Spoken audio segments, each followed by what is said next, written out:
I would like you to think about that the first people have everything to do with our future vision of sustainability. They use the plants and medicine of the tallgrass prairie.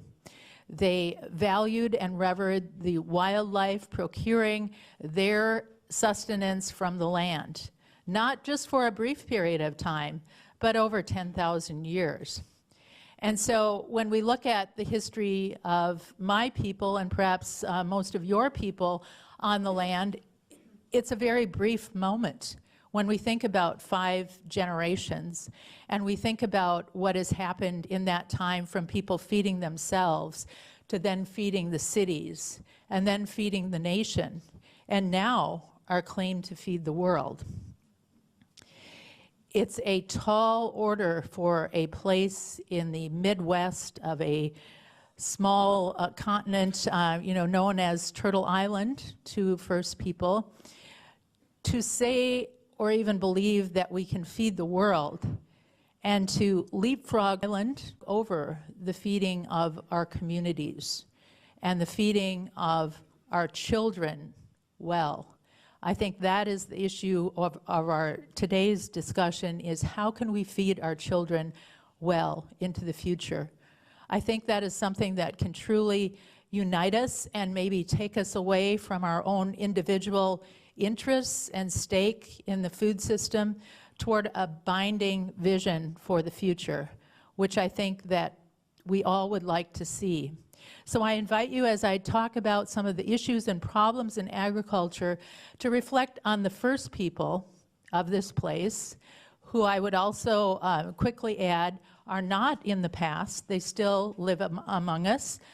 They do not have land holdings as much as the second people of the land, which would be the people that I descended from. And if we could think about, at the end of our discussion today, what might a third people of the land look like?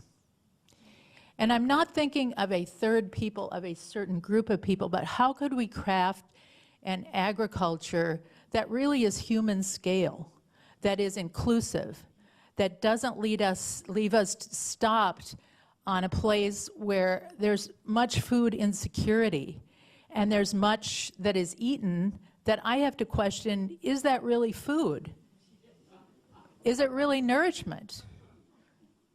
And my career in dietetics has all been about the 300,000 products that have been invented that all have nutrition labels that we have to study, and it's directed to a place that it becomes very, very difficult for people to find sustenance, food that truly nourishes, in situations that are truly nourishing.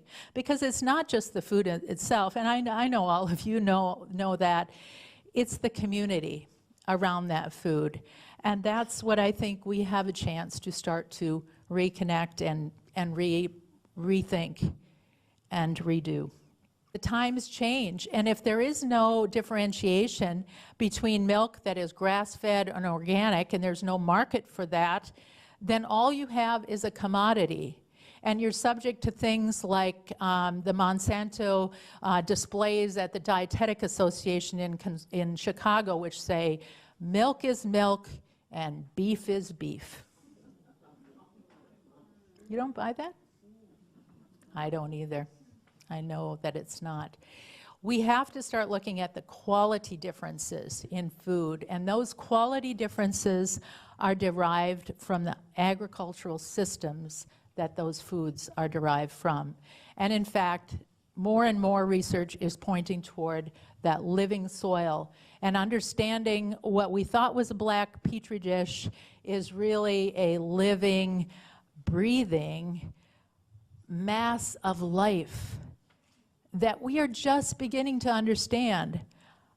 What I don't understand is why we are so bent on destroying something that we don't understand.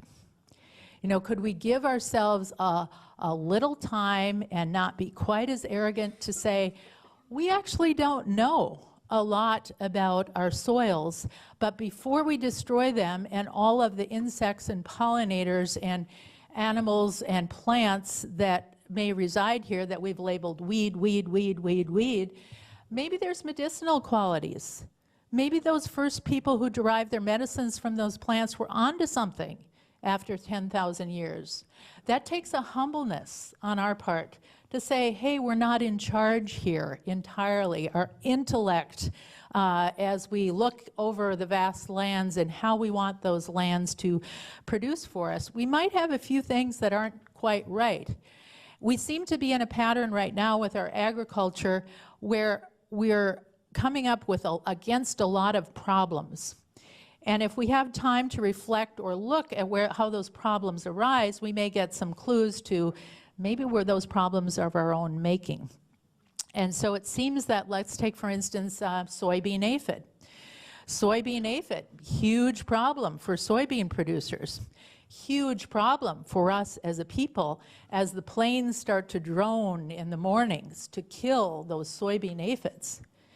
Now, if we had a product that would kill just soybean aphids, I still don't know if we'd get it all right, because soybean aphids is no problem where soybeans came from, because soybeans are part of a huge biological mix, and soybean aphids over in Asia get eaten up by all sorts of other things, sort of that Jurassic Park of insects that are there. But you know, if we have wall-to-wall soybeans, nature's going to come in with wall-to-wall soybean aphids. So then what's our move? We come in with spray, all right, from airplanes.